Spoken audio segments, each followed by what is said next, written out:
مصطفیٰ صاحب، یہ آپ کو لگتا ہے کہ پی ٹی آئی اور پیپلز پارٹی یا تحریک تحفظ آئین اور پیپلز پارٹی مل جائیں گے، جے یو آئی ایف بھی ساتھ ہوں گے؟ کیونکہ ستمبر ایک مرتبہ پھر بڑا انٹرسٹنگ ہو سکتا ہے، ہونے جا رہا ہے، ستمبر ہونے والا ہے۔ جی شکریہ۔ دیکھیے، پاکستان کی سیاست اس وقت بہت بڑے بھوچال کا شکار ہے۔ صرف ہم ہی نہیں کہ ہم چونکہ اپوزیشن میں ہیں ہم یہ بات کرتے ہیں، لیکن بہت سے امپارشل لوگ بھی اس وقت یہ سمجھتے ہیں کہ ملک کی معیشت ٹھیک نہیں چل رہی، ملک میں ایک سیاسی بحران ہے جو کئی سالوں سے جاری ہے، اور ان ساروں کی موجودگی میں سیکیورٹی کا ایک بحران کھڑا ہو گیا۔ آج ہم بلوچستان کی صورتحال سے، خیبر پختونخوا میں دہشت گردی سے اور آزاد کشمیر میں جاری بحران سے نظر نہیں چرا سکتے۔ ہمیں ان کا حل نکالنا ہے، اور حل نکالنے میں حکومت میں شامل پولیٹیکل پارٹیز، ان کی دلچسپی نہیں نظر آتی۔ آج جو صورتحال ہے، اس ایکسپلوسیو صورتحال میں ایک نئی بحث حکومت نے چھیڑ دی نئے صوبوں کے حوالے سے۔ ہم تو حیران تھے کہ جہاں پر اتنے بحران جاری ہوں اور ان کو حل کرنے کی جانب ابھی تک کوئی پیش رفت نہیں ہوئی، تو وہاں پر ایک نیا قصہ کھولنے کی آپ کو کیا ضرورت؟ آپ کو کیا لگتا ہے کیا ضرورت تھی؟ دیکھیں، اس حقیقت سے تو انکار نہیں کیا جا سکتا کہ ملک میں نئے ایڈمنسٹریٹو یونٹس کی ضرورت بھی ہے، گورننس کو بہتر کرنے کی بھی ضرورت ہے، ایک ایفیکٹو لوکل گورنمنٹ کا نظام بھی ہونا چاہیے۔ اس نظام کا نہ ہونا، ایکورڈ نظام کا نہ ہونا، ہم سیاستدانوں کی ایک بہت بڑی ناکامی بھی ہے، اور یہ بات افسوس سے کہنی پڑتی ہے کہ میرے مشاہدے میں آج تک پاکستان میں جو سب سے زیادہ امپاورڈ لوکل گورنمنٹ سسٹم آیا وہ ایک ڈکٹیٹر کے دور میں آیا، پرویز مشرف صاحب کے دور میں۔ ہماری جو ایز پولیٹیکل کلاس اس نظام کی گورننس کو بہتر کرنے سے جو وابستگی ہے، وہ تو وہیں سے آپ اس کا پیمانہ دیکھ لیجئے کہ ہم لوکل گورنمنٹ جہاں سے نئی لیڈرشپ ابھرتی ہے۔ اس کا مطلب یہ بھی ہو سکتا ہے کہ نئے صوبوں کی بات چھیڑ کے ڈیولیوشن کے اوپر جو ہے وہ کام کیا جائے اور مالیاتی اختیار جو ہے وہ دیا جائے۔ کیا اس کے لیے سندھ رضامند ہوگا؟ اس کے لیے باقی صوبے رضامند ہوں گے؟ جی، میں یہی کہنا چاہ رہا تھا کہ ہماری اپنی سیاستدانوں کی کمزوریاں ایک سائڈ پر رکھتے ہوئے یہ وہ کانسٹیٹیوشنل ایجنڈا ہے، یہ اتنی بڑی ریکنفیگریشن ہے، فیڈریشن کی کو دوبارہ نئے سرے سے ری آرگنائز کرنا ہے، کم از کم یہ اسمبلی، یہ غیر نمائندہ اسمبلی یہ کام نہیں کر سکتی۔ وہ اسمبلی جس کے پاس مینڈیٹ ہو، وہ اسمبلی جس کے اندر بیٹھے ہوئے لوگوں کو عوام اپنا نمائندہ سمجھیں، اگر وہ یہ بحث کرے تو لوگ شاید مان بھی لیں، سن بھی لیں، وہ بحث بھی معنی خیز ہو اور اس کے اوپر کوئی ایک قابل قبول صورتحال اور سلوشن نکل بھی آئے۔ لیکن جب ایک غیر نمائندہ اسمبلی، جس کے بارے میں اتحادی بھی کہتے ہوں کہ یہ تو فارم 47 کی حکومت ہے اور ہمارا مینڈیٹ آپ کے مینڈیٹ جیسا نہیں ہے، یہ اتحادیوں کے الفاظ ہیں، تو وہ جب آگے بڑھے گی تو میں سمجھتا ہوں کہ اس ملک میں بہت بڑا سیاسی انتشار پھیلے گا۔ مجھے نہیں لگتا کہ صوبہ سندھ میں اس کی رائی کے دانے کے برابر بھی ایکسیپٹنس ہوگی، اور جب وفاق سے، اسلام آباد، راولپنڈی سے بیٹھ کر مصر ہو کر کہا جائے گا کہ نہیں یہ بہت ضروری ہے، تو ایک آگ بھڑکے گی اور ملک اس وقت مزید انتشار کا متحمل نہیں ہو سکتا۔ تو ہم یہ سمجھتے ہیں کہ ان غیر معمولی حالات میں، تو آپ کو لگتا ہے 27 ستمبر یا ستمبر جو ہے وہ فیصلہ کن ہو سکتا ہے؟ وہ بحران کو مزید سنگین کر دے گی۔ اس لیے سنگین کر دے گی اسما بہن کہ ہم نہیں چاہتے، کوئی بھی پاکستان میں یہ نہیں چاہتا کہ معاملات سڑکوں پر حل ہوں۔ اس سے پہلے جو احتجاج ہوئے صرف تحریک انصاف کے نہیں، اپوزیشن کے نہیں، ان کے اندر بھی خون خرابہ ہوا، وہ بھی کسی کے بچے ہیں۔ صورتحال اس نہج پر نہیں جانی چاہیے۔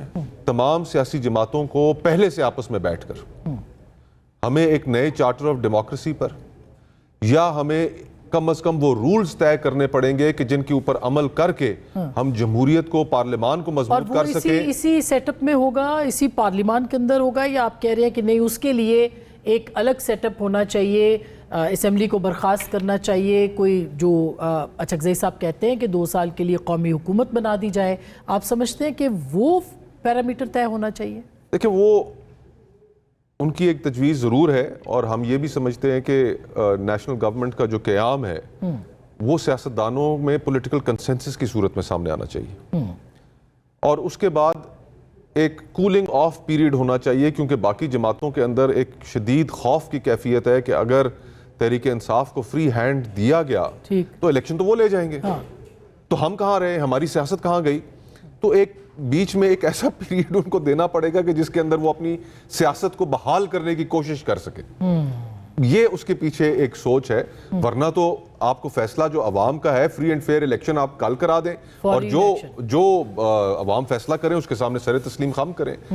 اور پھر آخری نقطہ کہ دیکھیے، جب 2-2.5-3 سال کا عرصہ گزر جاتا ہے، وہ چاہ کا جو ایک خمار ہوتا ہے وہ بھی اس پیریڈ کے ساتھ اترنا شروع ہو جاتا ہے، اور پھر انٹرنل کانٹرڈکشنز۔ آپ کے خیال میں وہ خمار اتر گیا؟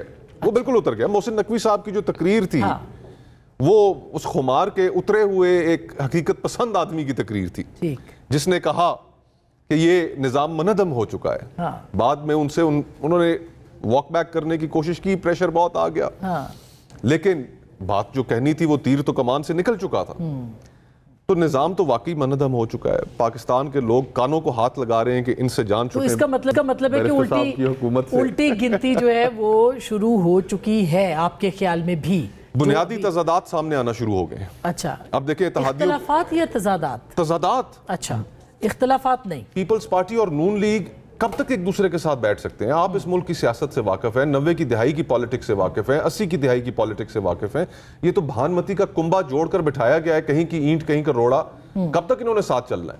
اور پھر آج جو کیفیت، جب وہ اس دن آرکیٹیکٹ کی بات کی تھی ندیم افضل چاند صاحب نے میرے پروگرام میں، بلکہ آپ بھی تھے شو پہ، تو یا جو بہرحال انہوں نے آرکیٹیکٹ کی بات کی تھی کہ آرکیٹیکٹ نے ان کو بتا دیا کہ مکان گرنے والا، مکان منہدم ہونے والا ہے، اور ایسی صورتحال میں گرتے ہوئے مکان سے جتنی دور کھڑے ہوں سبھی کی عافیت اسی میں۔ یہ اب بیرسٹر صاحب آپ ایک تو 20 منٹ پہ آئے ہیں، اب آپ معذرت اس کے لیے انتہائی معذرت، کیونکہ چلے کوئی بات نہیں، آپ کا آپریشن کر چکے ہیں آپ کی خیر میں انہوں نے کہا خمار اتر رہا ہے اب حکومت کا، پتہ نہیں چھوٹا کیا ہے کہ بڑا کیا ہے، یہ بھی دیکھنے والی بات ہے۔ لیکن البتہ میں یہ ضرور کہہ سکتا ہوں، آسما بہن ایک تو بہت بہت شکریہ آپ کا، اور تاخیر جو یہ آنے میں اس کے لیے معذرت۔ جو بات کی آرکیٹیکٹ کے حوالے سے یا اس مکان کے یا اس کنبے کے حوالے سے، جس مکان کی یا جس کنبے کی جو فاؤنڈیشنز ہیں، جو بنیادیں ہیں، وہ اگر مضبوط ہوں، اور الحمدللہ وہ بڑی مضبوط بنیادیں ہیں، ایسے ہی نہیں، ظاہری بات کہ جمہوریت کی خاطر، اور جمہوریت ہی وہ بنیاد ہے جس کی وجہ سے یہ پورا کنبہ کھڑا ہے، جس پہ یہ کنبہ کھڑا بھی ہے اور اس کے ساتھ یہ مکان بھی کھڑا ہے۔ تو چھوٹی موٹے زلزلے آتے رہتے ہیں، چھوٹی موٹی نوک جھوک ہوتی رہتی ہے، لیکن جمہوریت کی خاطر، جمہوریت کے لیے، جمہوریت پسند ہونے کے ناطے اس اتحاد میں ہیں، اس اتحاد میں رہیں گے۔ پیپلز پارٹی کہیں نہیں جا رہی آپ کو؟ دیکھیں، میں نے پہلے کہا کہ پیپلز پارٹی نے، اور نفیسہ شاہ صاحبہ بیٹھی ہیں، پیپلز پارٹی نے علی اعلان یہ بات کی کہ ہم جمہوریت کی خاطر اس اتحاد میں ہیں، اور جمہوریت کی خاطر ہی اس اتحاد میں رہیں گے، اور ہمارا بھی یہی ماننا ہے کہ کیونکہ جمہوریت جو ہے وہ بہترین انتقام ہے، تو اسی کو آگے بڑھاتے ہوئے تو یہ انتقام اب پیپلز پارٹی سے لیا جائے گا؟ صدر صاحب نے کل ججوں کی تعیناتی کے اوپر کچھ لوگ کورٹ پہنچ گئے، آج انہوں نے سائن کر دیے، جو اختلاف تھا وہ بھی ان کا ختم کروا دیا گیا کورٹ کے ذریعے سے۔ بالکل میں سمجھتا ہوں کہ معاملہ فہم ہونا چاہیے۔ ایک تو قانونی اور آئینی پوزیشن ہے اس سب تمام تر معاملے پہ، اور آئینی اور قانونی پوزیشن ہم نے ایک نہیں متعدد بار جو ہے، میں نے بھی کئی شوز پہ اس کا اظہار بھی کیا اور کھل کے کیا کہ اس میں ججمنٹس بھی موجود ہیں، 3-4 بڑی فیمس ججمنٹس ہیں۔ ریفرنس نمبر 1 آف 2012، پھر ندیم صاحب والا ایک کیس ہے، پھر الجہاد ٹرسٹ کیس ہے۔ تو اس تمام معاملے میں تو واضح طور پہ ایک آئینی پوزیشن تو سامنے تھی کہ آرٹیکل 48 کے اندر جو ایڈوائس ہے، اور اس آرٹیکل 48 کے اندر رہتے ہوئے صدر پاکستان کے پاس از خود پرائم منسٹر کی جب ایڈوائس آتی ہے تو he shall and he is bound by that advice, تو وہ ایڈوائس جو ہے واضح طور پہ انہوں نے ایکٹ اپون کیا۔ باقی 2-3 دن اوپر نیچے ہو گئے، اس کا کوئی ایسا ایشو نہیں، اور میرے خیال سے صلح صفائی سے تمام تر معاملہ فہم ہوتے ہوئے آگے بڑھا۔ آپ لوگوں کی بات چیت ہو رہی ہے، اب معاملات طے ہو رہے ہیں؟ دیکھیں یہ الیکشنز کی حد تک تو میں ضرور کہوں گا کہ جب تک آزاد جموں اینڈ کشمیر کے الیکشنز کا پروسیس کمپلیٹ نہیں ہوتا یہ لفظی گولہ باری دونوں اطراف سے جاری رہے گی. کبھی مدھم ہو کبھی تیز ہو جائے گی. اس کے بعد جو ہے وہ پرانے ویسی ساون کا موسم ہے, آپ کو پتہ ہے, کبھی ہلکی پھلکی بارش اور کبھی زیادہ تیز بارش. تو یہ لگا رہے گا, اور یہ جب وہاں پہ الیکشنز کمپلیٹ ہو جائیں گے, یہ اخری مرحلہ ہی رہ گیا, 6-7 سیٹوں پہ رہتا ہے, کچھ پولنگ اسٹیشنز پہ ہیں معاملات, 22-23 پولنگ اسٹیشنز تو پھر یہ معاملات طے ہو جائیں گے اور جو گنتی ہے وہ سیدھی ہو جائے گی. گنتی بھی سیدھی ہو جائے گی اور بالکل وہ الٹی جو ہے وہ سیدھی چلنا شروع ہو جائے گی, کوئی اس میں معاملہ اچھا یہ نفیسہ تو کہہ رہی ہیں کہ نہیں اب یہ تو بہت ہو گیا ہمارے ساتھ, اب ہم اس سے زیادہ برداشت نہیں کریں گے. بلکہ انہوں نے کیا کہا, بلاول صاحب نے کہا روز اول سے ریزرویشن, سچی مچی کے ناراض ہیں, روز اول سے پیپلز پارٹی کے تحفظات گائے بگائے رہتے ہیں. اور آپ کو یاد ہوگا ڈار صاحب کی سربراہی میں ایک کمیٹی بنی تھی اور ابھی بھی وہ کمیٹی ہے, تو آن اینڈ آف جو ہے ہم ان کی تمام تر تحفظات جو ہیں وہ دور کرتے رہتے ہیں. اور وہ تحفظات گائے چلے اب وہ کنٹینر جس کے اوپر پیپلز پارٹی اور پی ٹی آئی مل کے کھڑے ہو سکتے ہیں ستمبر میں, اس کی امکانات آپ کو کم لگ رہے ہیں. حالات تو بدل رہے ہیں, تیور بھی بدل رہے ہیں, لہجے بھی بدل رہے ہیں, آوازیں بھی بدل رہی ہیں, الفاظ بھی بدل رہے ہیں. تو میرا خیال ہے کہ اس کے اوپر بریک کے بعد بات کرتے ہیں, ایک چھوٹی سی بریک, واپس آتے ہیں.